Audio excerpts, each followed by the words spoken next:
So, Guinea Gay. My name is Joe Bryant. I'm a proud Gulmangia man from Sawtell on the mid-north coast of New South Wales. I'd like to acknowledge my family ties also to the Yuin Nation on the south coast of New South Wales, but I must not forget my mother's Irish family and her heritage over there, of course. Without her, I wouldn't be here. I'm here as the project officer from the Mid-North Coast Aboriginal Health, from the Aboriginal Health Unit at the Mid-North Coast, and to provide an overview of how the MNCCI is striving to improve cultural safety at their sites. But before I get started, I'd like to acknowledge the Gadigal people of the Eora Nation, the traditional custodians of the land upon which we meet today.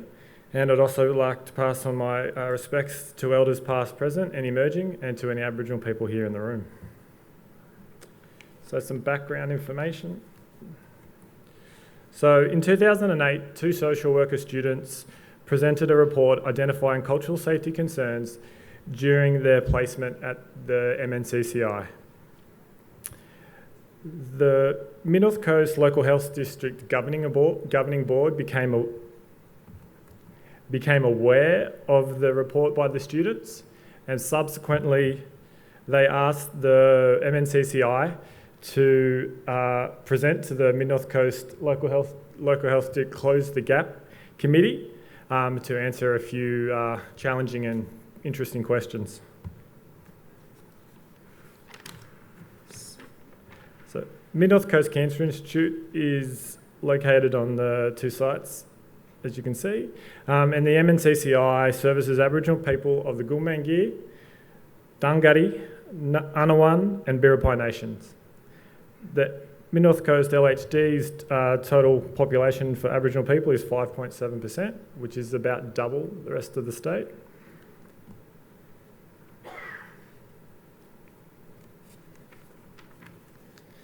So the aim was to improve cultural safety for Aboriginal and Torres Strait Islander patients and staff at the Mid-North Coast Cancer Institute.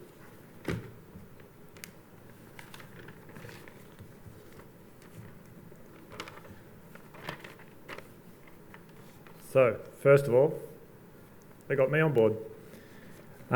So I was working for just as a project officer for another project, but also as a physio. So I applied for a job, and subsequently here I am to help the MNCCI. And my role was to support the MNCCI on cultural safety changes at the site and provide education sessions.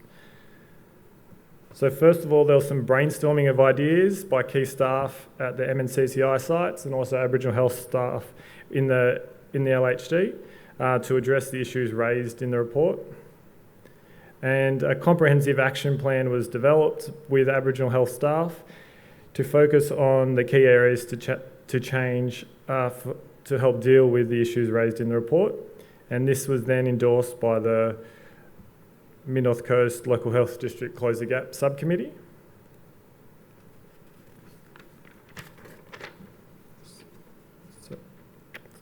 So first of all, acknowledgement of country at all meetings. Previously only done sporadically. There was design and development of cultural gardens at both sites. Aboriginal health workers from Warren, Gallumbilla and Durry Medical Services were invited to the MNCCI sites for a day for an orientation of the facilities and to meet staff that participated, Staff that participated in the orientation and the day of interaction reported it was an excellent day and they really enjoyed it. So staff from the MNCCI visited the AMSs in the area. They met with the CEOs, some elders groups. They also discussed the cancer services, what's on offer at the cancer services, the development of the cultural gardens, and the role of an Aboriginal liaison nurse. There was an EOI sent out for some Aboriginal artwork. Key staff from the MNCCI participated at the CATSNM Partnering for Equity workshop in May. Anyone who hasn't been, it's fantastic, should go, it's really, really good.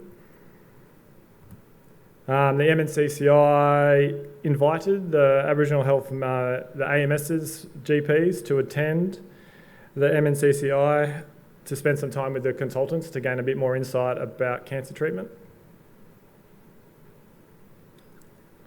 And all MNCCI staff participated in cultural safety in services, and I delivered asking the question, the identification of Aboriginal and Torres Strait Islander patients, and cultural safety considerations and its importance to the MNCCI.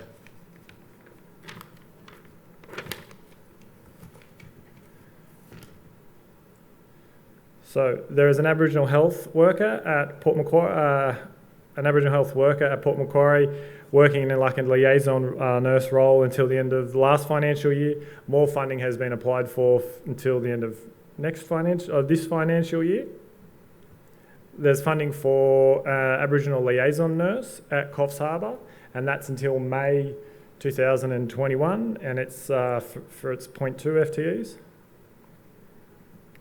So the cultural garden has been completed at Coffs Harbour, looks fantastic, and the work is currently being started. I started in May at Port Macquarie.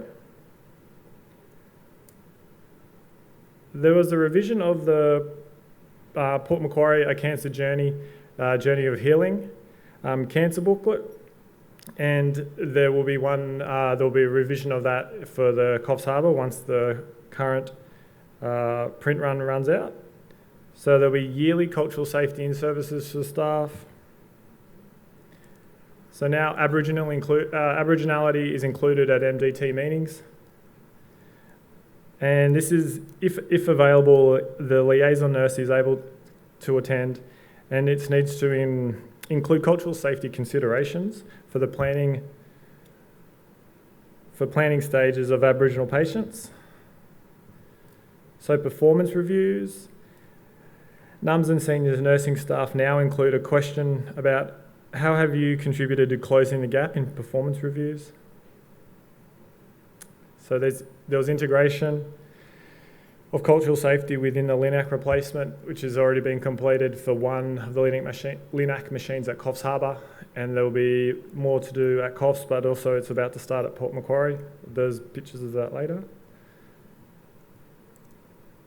Aboriginal artwork. There's been an engagement with the Aboriginal Design Agency to develop Aboriginal artwork at the entrance of the Coffs Harbour site, wood burning of Gulbenkian language in cultural garden and waiting areas. There's been an enhanced relationship between the MNCCI and local Aboriginal health staff.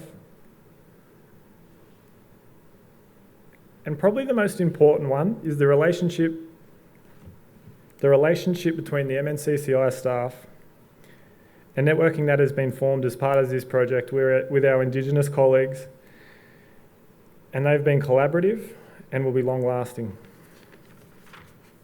The networks and these relationships now established will improve patient care.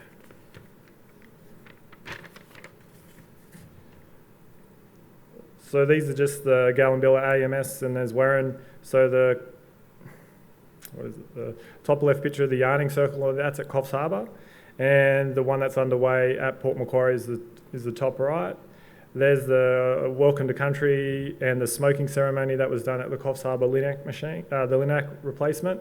And the two LINAC rooms at Coffs Harbour have been named, one has been named Gargle, which is the Gulbenkian word in Coffs Harbour for ocean, which is also the totem.